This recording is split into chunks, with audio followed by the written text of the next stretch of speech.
This is my little microscope, and this is one that is sitting in front of me right now, and I'll wave hi. Uh, so this microscope is sitting, and of course I use a red background to rah-rah NC State, and of course, and you'll find that I always prefer that. But let me zoom down just a smidge here, and you can see the switch on, which I left it on for purposes here so my software can recognize it, and there is the rheostat, or something you can adjust the brightness of the light. Now I would recommend leaving the light source somewhere in the middle, otherwise you'll burn your retinas out. No, it will be uncomfortable, it'll be too bright, and things tend to get saturated, so you won't be able to see the details. So somewhere in the middle is a good setting. And as I say, pretty much over here, these are the manipulators for the stage while I'm looking down here. So you always use the manipulators to move the stage. I see students come over here and using the stage and pushing it around, and I'll have a heart attack because that can damage the gears, and they're made mostly out of it's not steel, it's a softer metal, and you can damage the gears that way. The revolving nose piece up here, and you can see the shortest lens that's pointing down right now. I'll bring it out here. That's the 4X, it's the one with the red band, and then we go over to the next magnification, which would be 10X with this objective. Then we're looking at 40X with the next objective, and I put that down. And then the highest objective I have on this particular microscope is 100X, and if I use oil and some other things, I can get the total magnification of this particular microscope at 1250X, which is pretty good for 160 bucks or 130 bucks. I forgot what I paid, but anyhow, so let's go back. Let me move this up, and we'll just primarily be looking about where the knobs are so you can see those. I'll zoom in from time to time, hopefully to allow you to have a better viewing process here so you can see the light source. Now I do have a camera on here, and hopefully that's picking up everything that's going through the viewfinder, and so you'll be able to see both this and what's on the viewfinder on the screen. So this is the cause, and then you can see the effect in a separate screen. When I create the video, you'll see it so concurrently, so you can kind of see what I'm doing and what the effects are. That's the best that I can do to give you that sort of feel for what a microscope, how it works, and what we're doing with it. And so let's look at up here. We have the binocular, and the binocular, I have a rotating head on mine, which is nice because I don't have to move the microscope, which causes vibrations, and it can cause, some of the these are very sensitive, these lenses, and I want to make sure I'm doing the least to perturb my microscope, especially the cheap ones like mine. I want to make sure I'm not going to damage them. So you can have a partner look at it without moving the scope and back and forth, and it's fine. But for this purpose, you can see it's binocular.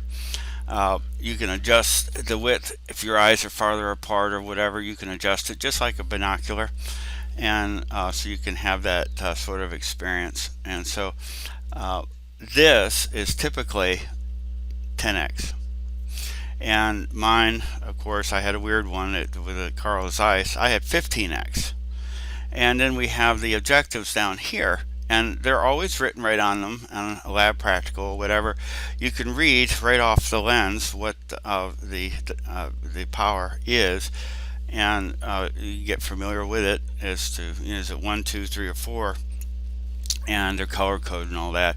But 4X times 10X means that the final magnification, what I'll be looking through what we call the scanning magnification, will be 40X, final or total magnification. That's what you report on your papers. Because if I have my Carl Zeiss and you say, well, take your 10X and you put it on a 4, I don't have those. So what I have to do is adjust my scope to get 40X, which is at the bottom of the it would be really hard. Probably the best I could do would be 15 times 4, so it's 60x, and so at least I'm aware that I'm going to have a little bit higher magnification than you. That way I can adjust my scope to match what you report as your magnification, because scopes are different. And so that's what we want to get into a habit of doing, is reporting the final or total magnification, which is really simple. Is whatever the nose piece objective is, the standard objective, times the ocular, which in this case is 10x. It's written right on it. And you do the math, and you only have to take your shoes off for that. 10 times makes it really easy, so it's 40x final. If I move it to the next, of course, I could stop the slides and ask it as a question, but I think it's so straightforward. It's a 10x objective times 10x of the binoculars up here, the oculars. So I'll have a final magnification of 100x, and so on and so forth. And so that is at least the magnification of the lens system. And so that at least gives you an introduction. The manipulators over here, this is the coarse adjust. You can see what it does is it moves the stage up and down, and the fine adjust does it really very slightly. Now on the 4x, we always we can use the coarse adjust. And what I usually do, and this is where students, if you haven't used a microscope before, is you want to move the stage all the way up and then down just about a quarter of a turn, and that'll get you in the ballpark to start with. And I have some techniques that I'm going to talk about here shortly that help you focus, but I just wanted to kind of do the brief introduction first to get us started, and then we'll go back hopefully here to the presentation, wherever that may be running. Let's see if I can do that. There we go. So that was we went over these aspects of the scope, the stage, the objective lenses, how to calculate the final or total magnification. We know that the 4x is the scanning lens because we scan around initially to see what we want to zoom in. We adjust the light source at the base, and then the ocular magnification is 10x, is written right on there. So talking about the basics of the scope, the lens, focusing, and working with slides. That's kind of the flow of things. And so I've kind of already covered a lot of this, which is good. So we're moving good, and that's the idea. Now we're going to go and talk about bacteria stains. Now in your kit you have some, not all. I wanted to just at least bring up 4 different types of stains. And we have basic stains: methylene blue, Graham saffron, India ink, Congo red, various things. A lot of the simple stains are vital stains. In other words, these are stains that actually stick to the bacteria. They're positively charged stains that adhere readily to the cell surface, which would obviously have to be a negative charge. A negative stain is particularly useful determining cell size and arrangement.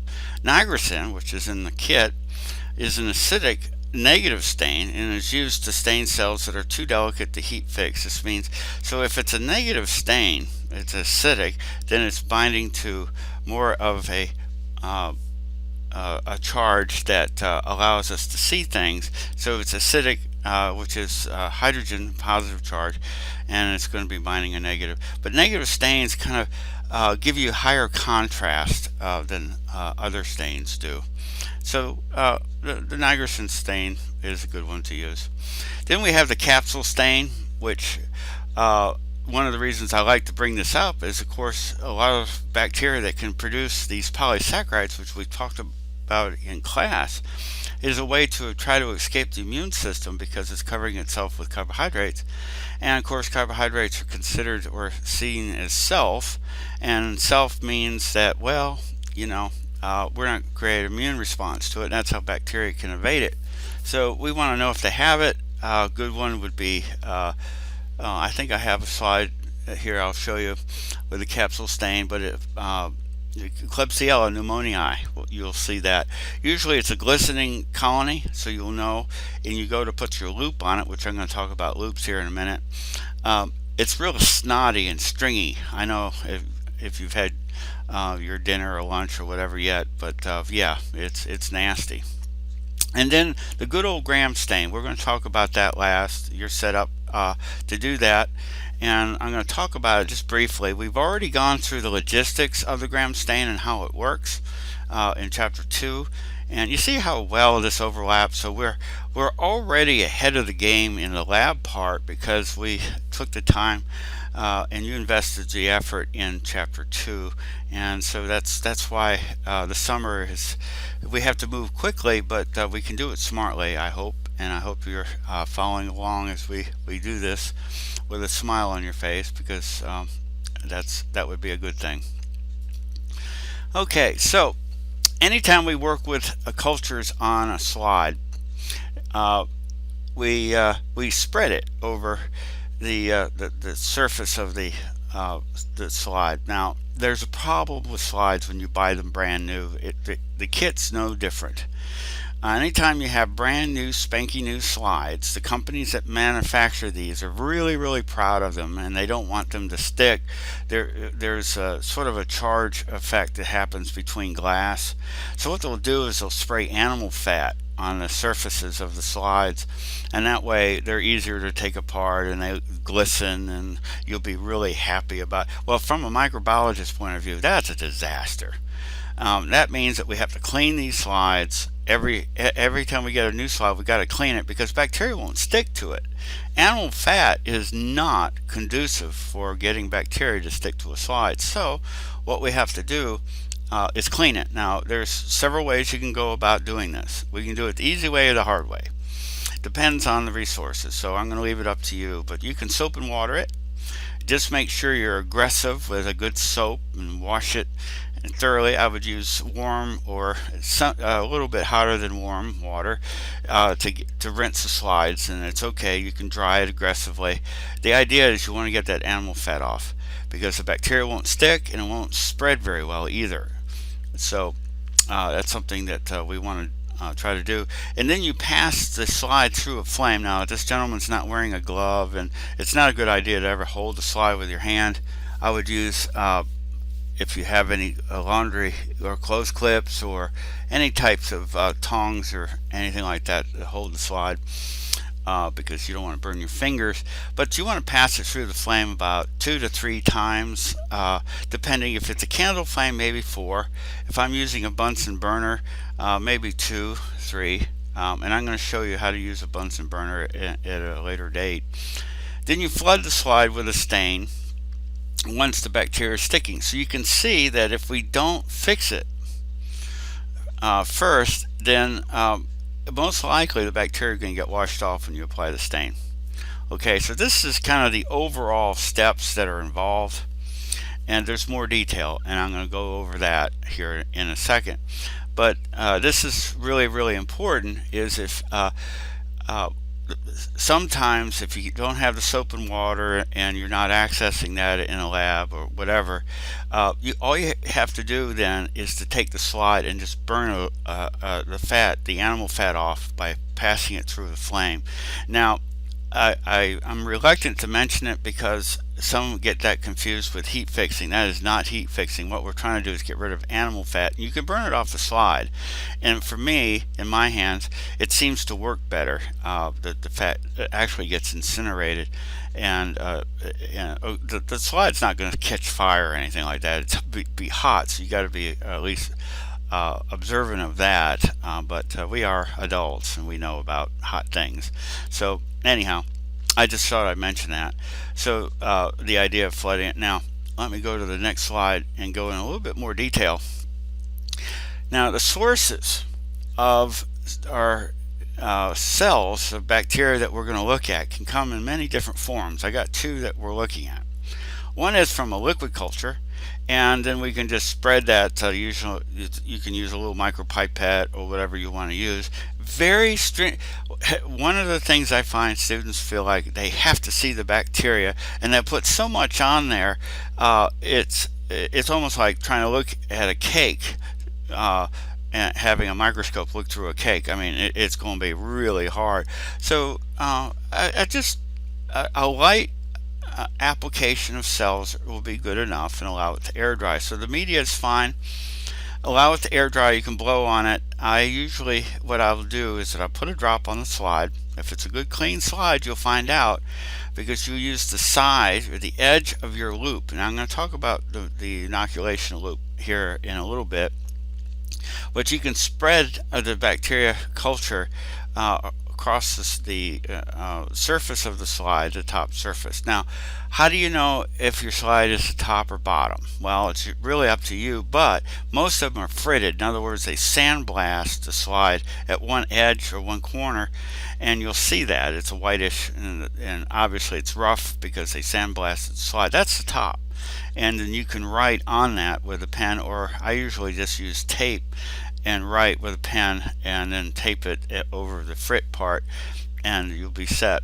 You should always label your slides, and then allow it to air dry by blowing on it, or you can put it on like the little toaster oven if you have one. Let it turn it on for a little bit and let it then turn it off, and then put a slide on it. It'll be like a little warmer at the top, and you can dry it that way if you want. And then you heat fix it under a candle or a Bunsen burner, or whatever you got. 1 or 2 passes on a Bunsen burner, maybe 3 or 4 over a candle flame. The idea is you want to melt the little bit of the polysaccharide that's there so it adheres to the glass. And that way when we do the staining techniques, it won't wash away. Now if you're working on a solid media where there's a colony, what I usually do is put a little droplet of water, very small droplet of water, take the loop, and then I touch the colony, and then I disperse the bacteria into that little droplet of water, and then do the same thing as before. Use the edge of my loop and spread the cells, blowing on it as I do that, and then allow it to dry, and then I heat fix it, and then that gives you a good application. Now I have protocols for all the stainings that I'm going to be talking about, and I have a word on that.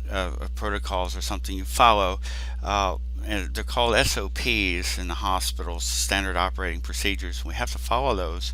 You always follow those to the T, because if something goes wrong, someone dies or whatever, you may have to go to court and testify.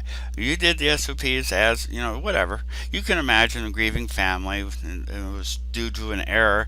Well, that's why we always follow SOPs. So anyhow, so much for that. So the stain, just as kind of the overview for a simple stain, and all the other stains are kind of a modification of this one. Methylene blue is really easy to do. You just apply that now to your fixed cells that are on the slide, and you let it sit for a minute, and then you tilt the slide over a sink and just very gradually and very easily dribble a little bit of the water on the surface to wash off any remaining methylene blue that's not sticking. And you can come back with iodine, and you can, it depends on the technique, but this is just a simple one. Iodine tends to help the binding of the stain, and rinse it with water, and then you can blot it dry. Now I'm not saying wiping that slide. There is blotting paper that what it does is it wicks the water off the slide. Now I don't recall off the top of my head if we have blotting paper in our kits or not. It's not absolutely necessary. All you can do is just blow on it and wait for it to dry. You could use I guess something that you need to throw away, like a paper towel, just one section of a paper towel, and just very gently wick it that way. Do not wipe, because it will take the sample right off your slide. Just wick the water and then view it under a microscope. Okay. So just to reiterate, we always follow SOPs, standard operating procedures. These are things that wherever you go, these are procedures that have been worked out. They've been verified, usually by some controlling agency, and we have to follow those. We're in a BSL-2 lab, and the protocols that are specific for BSL2 are there for reasons, and we do that. We're not to redesign them, because then you have to go through all the qualifying and the proving of the techniques, and we don't want to do that. And then of course you testify that you followed SOPs. You'll be walking home happy because you've done everything you needed to do. If the hospital whatever didn't do the SOP properly, that's their problem, not yours, and so you'll follow that. Now, a word about the inoculation loop. This is the important tool for microbiologists. All of this, of course, is coming from various sources of documentation. You can use my slide set to refer to this. But the loop has a very small loop at the bottom. Some microbiologists like to bend it just a smidge at the end so you can see it looks like a sort of like a dental tool. No, you just leave the loop straight. And we're going to talk about how to get familiar with the loop and some techniques for that will be coming. But for right now, no, that will be something we need to worry about later. So if you notice how to fire up a loop properly, and I'm going to go over this again. Redundancy is one of my favorite things to do, is just to remind you. There are several ways to fire up a loop. Now this shows starting from the base of the loop going out to the tip, and some microbiologists do that. I start from the tip and move through to the hottest part of the flame and go all the way through to the end of the wire, right to the where the wire goes in to the or attaches to your the metal piece. And then depending on what I'm doing is that I can rotate and go up as close to the handle that I feel comfortable doing to make sure I've got a sterile loop to work with. The wire is usually platinum. It can handle many types of heating. Now the diagram that I gave you, I'm sorry it's kind of crappy, but hey, I usually do it in real time. But I gave you a picture of a flame that's proper, and I'm going to go over this, but you can see that there's that blue sort of little flame over top of a yellow flame. So this is a flame, and then on top of that's a flame. This is called the inner core of the flame. That area right there, that flame is the hottest part. Down here is cooler by significantly, and up here is not as hot, believe it or not. So the loop will be the hottest or get fired up right there. This flame that this gentleman's using, or whoever it is kind of wimpy, and I would not pass that as a good technique. But I just wanted to show you the flaming of the loop. You can see it glowing as it goes through the fire, and there you go. That's all I wanted you to see from that. To reiterate on preparing the slides, make sure you clean them first. Again, it's redundant, but just to go over it one more time, you want to make sure that the slides are clean because they have that animal fat on there, and so we don't want things sticking. So you place a very small droplet if we're going to take from a colony, or a droplet from your culture, and take a loop full and suspend it in there. Then using the side of the loop, this longer part of the wire, just drag it right on down, back and forth on the top of that slide. So you can start in the liquid part and just move it. And what that does is it evenly distributes that bacteria across the slide, and that's what we want. Students like to see lots of bacteria, and that's not the best thing for staining. You want a nice thin film, and so you'll get used to it. While you're moving the inoculation loop back and forth, you're blowing on it. That helps dry it, and then we're almost there. So the next step would be heat fixing. So we apply the bacteria however you're doing that, and you pass it through the flame. Now this looks like it's roasting it, like at a campfire or something. This should be moving back and forth. You see there's these in the day people used to hang their clothes on lines and put it outside and let the clothes dry, and they use clothespins to do that. I know. When I was growing up, see, I used to have to walk to school uphill both ways. I mean, yeah, I'm that age. Anyhow, back and forth, one or two over a Bunsen burner, maybe 3 or 4, and that heat fixes the bacteria. We used to put it on the back side of our hand, but we wear gloves, so we don't want to be melting gloves. So just trust me, it's about 3 to 4 passes with a candle like we have in our kits. So a simple stain. The procedure, it's making reference to a page in the lab manual. Don't worry about that. The key is you just use the procedures. Saturating, you can use what was provided in your manual on eScience, that sort of thing, or literally you're just putting the dye on for 1 minute, and it could be crystal violet, it could be methylene blue, whatever. Rinse it, and this procedure doesn't even call for adding iodine, so that's optional as well. It works really well. What you want to do is to have the stain, the vital stains, allow you to see that as contrast. That's why we use stains, because bacteria are pretty clear. You can't really see them very well unless you stain them.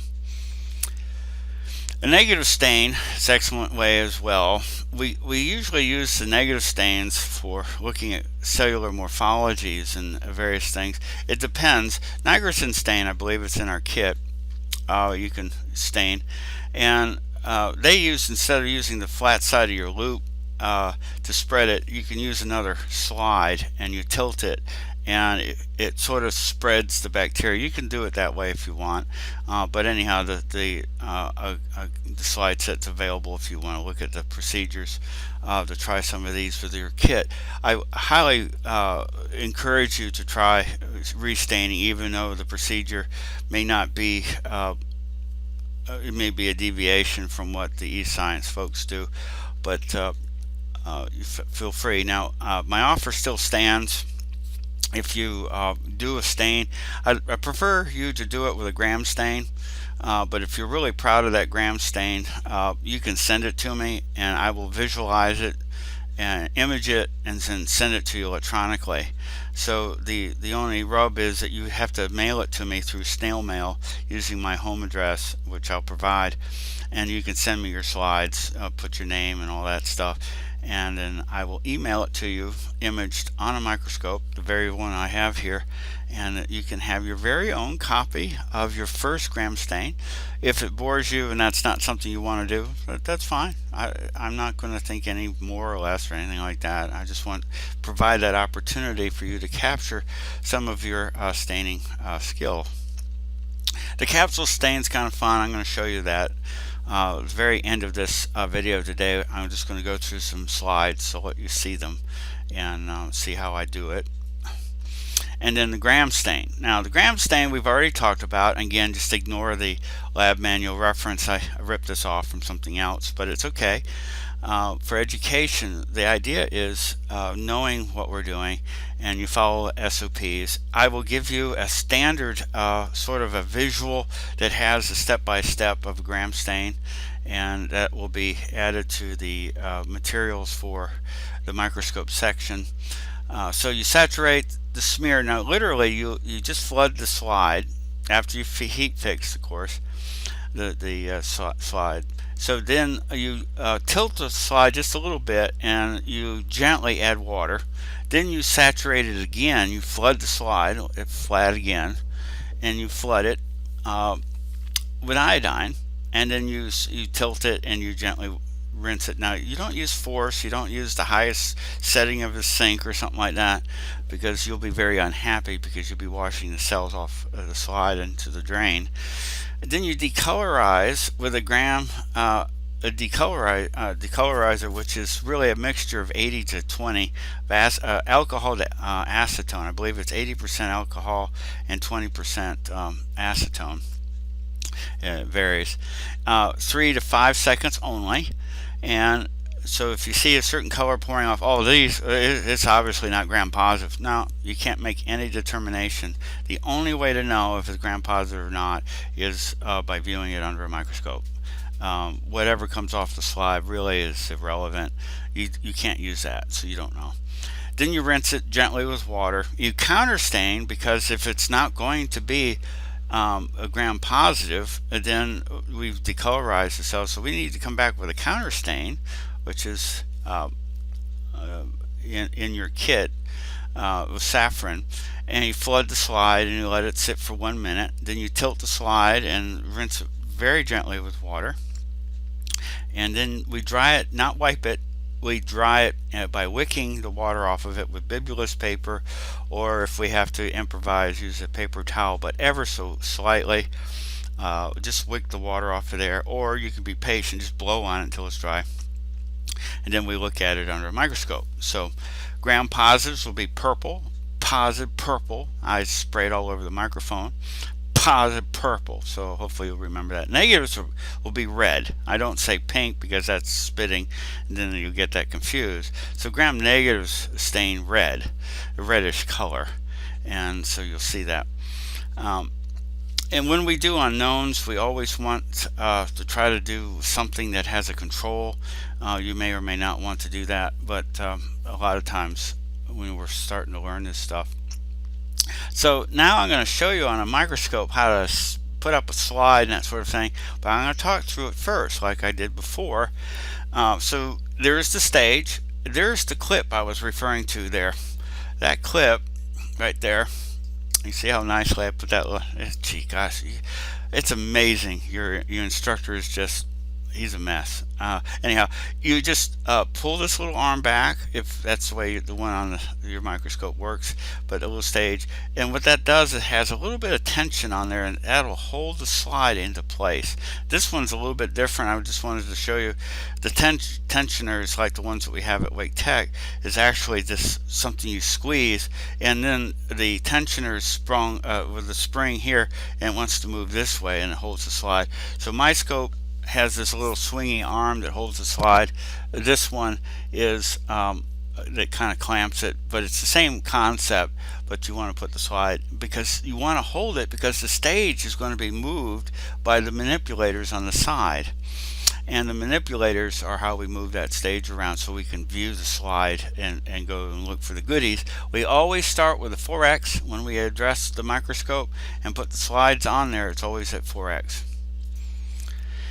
4x is the scanning objective. I've already mentioned that, but again, it's just important just to make sure that we're the 4x in our scopes. Most scopes kind of is the same, is red banded, but it doesn't have to be. I can't remember. I believe the Zeiss one was red too, but anyhow, you want to adjust the course adjust with the slide on there all the way up, and then just like a quarter of a turn you can get it somewhat in focus. And these are out of my notes that I provided that are parked on Blackboard for the instructor module part, and so you can always find those there if for some reason you can't see anything. Now some bacteria are pretty small, and at 4x it's really hard to see them, so here's a tip from your Uncle Ed.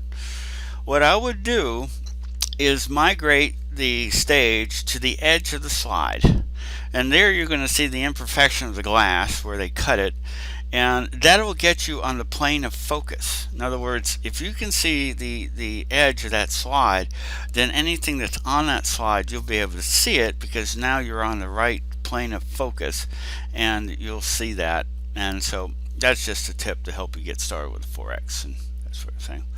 And then you can move through the objectives, the 4x, 10x, and that one got cut 100x. It's in my write-up. But the two terms that I do want you to know is parfocal. In other words, I can start at 4x, swing the objective around to the 10x, and it'll be somewhat in focus. That is parfocal. And let's say I'm working on a group of cells that I moved the stage where I wanted it and all that, and then I move it to the next objective, and it's pretty much in the same place. That's pericentric. So when we moved it, so you can imagine that these are two features that are really nice and we have to pay extra money for, but that's okay. I'd rather do that. It's a huge amount of work to try to overcome these two things if you don't have it. So let me set up some slides here. The very first one I'm going to do is the simple stain, and then I'm going to move to the negative stain, and then I'm going to move to the capsule stain, and then the very last one will be a gram stain. Now I'm not going to perform the staining procedure. I'm just going to show you the end result of those using the scope. So let me go back and see if I can be smart this time. And I think that's it there. There we go. So if you look in the, I guess it'll be on the right, you'll see a smaller screen. You'll be able to see what I'm seeing. And so what I'm going to do is I'm going to grab um, one of the first stains here. This will be a simple type stain, I believe. And this one will be, of course, a small microorganism. This will be a lactobacillus strain that I used a simple stain to at least get it. So the very first thing I do is I go all the way up and then down just a smidge. You can see that all of a sudden, boom, we got some kind of bacteria in focus. Let me move the stage by using the manipulators. You can see that the manipulators there. And if you look on the screen, the smaller one, you'll see as I try to focus this, I can use the coarse adjust. Now I'm going to use the Parfocal capability of this microscope, slide the next power in, and you see it's somewhat in focus, not perfect. Well, it's not bad for a $120 microscope. And there you go. I'm now looking at this at 40x objective with a final or total magnification of 400x. Isn't that amazing? So you can see that on the screen there. And so there's that. Now I can adjust the brightness to get some contrast. Sometimes that does help. I can adjust the f-stop, equivalent of moving on the under stage here. You can see it doesn't have that much of an effect. I usually like to change the intensity of the light to get the contrast the way I like it, and then I'll move up to the next, a Parfocal again, and hopefully turn a little bit more light on there, and then the plane of focus. Every time I move up, we might just have to adjust a little bit to find the plane of focus, and we got to be patient. We got to go slow. If we go fast, we'll go right through the plane of focus, and then we'll be focusing until the cows come home and we'll never see it. And that's usually the result of why a lot of students don't like using a microscope, because the instructor didn't take enough time to say, hey, look, go slow, and you'll get into the plane of focus. And there you go. So that is now sitting at 40x objective. That's a 400x total magnification. I think maybe I said it wrong last time. I don't know. It was I guess the other one. What was the other one? It was 10x. Yeah, it was 100x total magnification. Now I'm going to move up to the big boy. This is the highest I can do in this was 100x magnification, and then I'm going to go really, really slow and try to get in focus here. And whoa, there it is. And so it's just a simple stain. I believe it's a stain from the crystal violet from the Graham kit. And so there you go. You can see the bacteria. Now I could put a drop of oil and get even better magnification, but that's I'll save that for a later date. So that is just a simple stain. So now once you've looked at that and you're all impressed, I might increase the light a little bit just to so that, oh, what the heck, I'll put oil on it. I don't mind cleaning it later, I guess, wherever I put my oil kit. Well, I don't seem to have it right at my hand here. It should be here. I just moved it. Oh well, as I say, I'll do it next time then. I do not see it. Your absent-minded instructor here has evidently put my little kit away somewhere with the oil in it. I don't know where it is. Well, as soon as I stop filming, I'm sure I'll find it. I'll probably trip over it. Anyhow, so let me move to another slide here. So in order to do that, I move the stage, or the objective to the 4x, move the stage down so I get my hands in there, move the clip away, and you notice the label and everything is on the left side. Now I'm going to look at, let's look at a capsular stain, and it's got a capsule stain in there, and this is a, which stain is it? It just says general bacterial capsules, so it's not telling me the organism. It's a cheap slides. Anyhow, at least we have slides to look at. So now I'm going to move the stage all the way up and then a quarter turn down and kind of get me in focus. And evidently arbitrarily got it onto the slide edge of the cover slip, which is fine. Now I'll move it over, and wow, there we go. We got something to be looking at. Now the capsular stains we have to be a little patient with. We may want to add more contrast and the like with that, because the capsular stain is more of areas that are not being stained, and that can be a problem sometimes. And so there you go. Now I'm going to try to add a little bit more contrast. This is the 4x objective of 40 times magnification. And what crappy slide. Anyhow, let's go to the next magnification and see if I can see any better now. I'm going to use the fine adjust here, and it doesn't really improve much. It's supposed to see zones of clearing around the bacteria cells, and great. Glad that Wake Tech paid a lot of money for these slides. Yeah, I'm being snarky. Let's see now. Move this in. Now I moved up to the next magnification. The 40x times 10 is 400, and let's see if I can get this to focus. And with my scope, it may or may not let me do it. There it is. There we go. And now you can see the bacteria, and now trying to find some clearing zones around it to see if it has a capsule. The slide claims that it does, but I'm not convinced. So I'm going to go in that group that's in the center here, and oops, and see if I can get them in there. Okay, so focus that in, and I'm going to move up to the next, to the 100x, 1000x final total magnification, and let's see how we do that. I may have to kick up the light source just a smidge.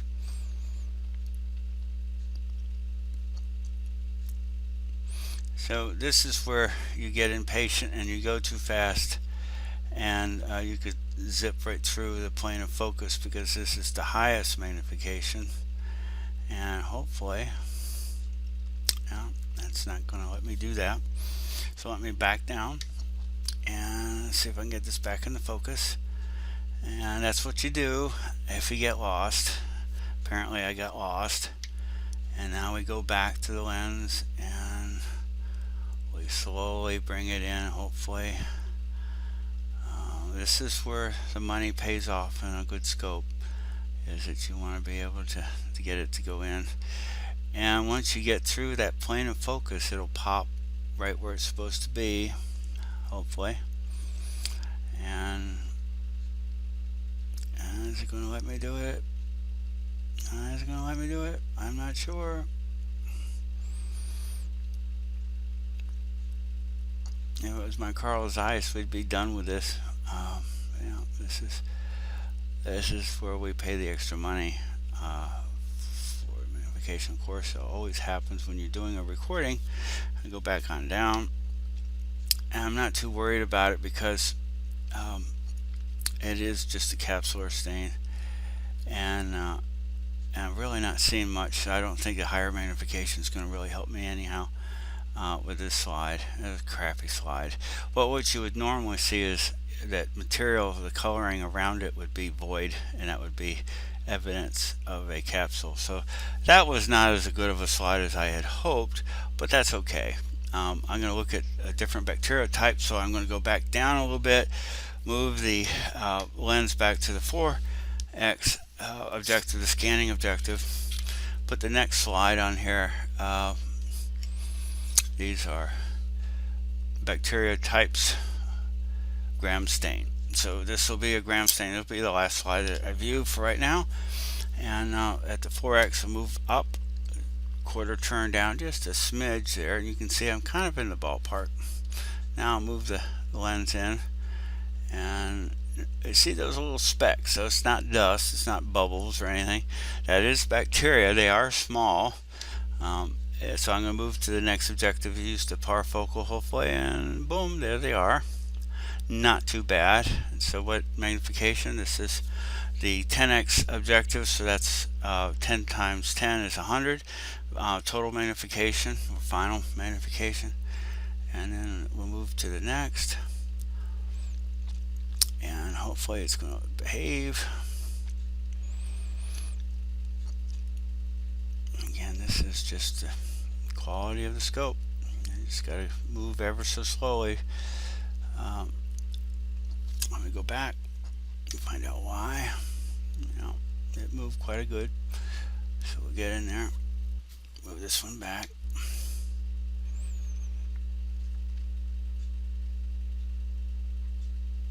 and try to see which way I need to go. Usually you migrate, depending on the lens system, you rotate forward with the fine adjust, and sometimes based on the optics of the scope you have to move the other way, and it's, again, we're trying to make up for poor quality or a lower quality scope. There we go. Finally, see how patient I was. I was tapping my foot. I could have gotten mad and throw the scope against the wall or something, but I stopped doing that after I was about 5 years old or so. So just joking. So let's see if I'm lucky now to get it to where I need to go with a higher magnification, and I'm not sure. Again,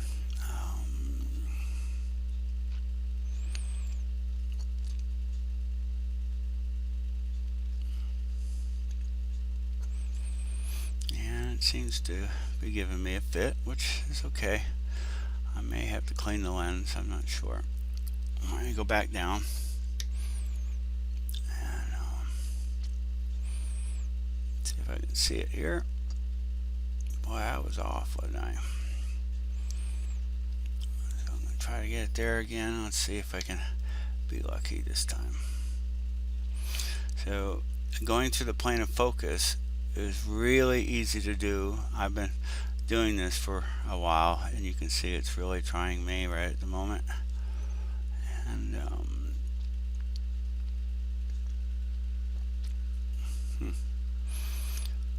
well, I practiced with this slide before doing this, and boy, it was easy. Of course, that's the way it is. So I'm giving you the good and the bad and the ugly right up front, because that's what happens, and you just have to be persistent, hopefully, unless there's a problem with my oil ejective lens here, which apparently, there it is, finally. And that, you see how patient I had to be? I was about ready to give up, because I didn't want to spend all of your time. And if I had my oil, I would drop the oil, and I don't know where I put it. I do have the cleaning solution, but I don't have my oil, so we'll do that next time. I'll show you the oil and what that does in terms of improve the quality. Again, go ahead and do your gram stain if you'd like to send that to me and impress me. I will be glad to do that. But that's the end of the video, and hopefully everything is good. So there'll be many more of these videos as we go on to try to fill in some of the things that may or may not have been covered to what I consider my satisfaction on this. So be safe. I'll see you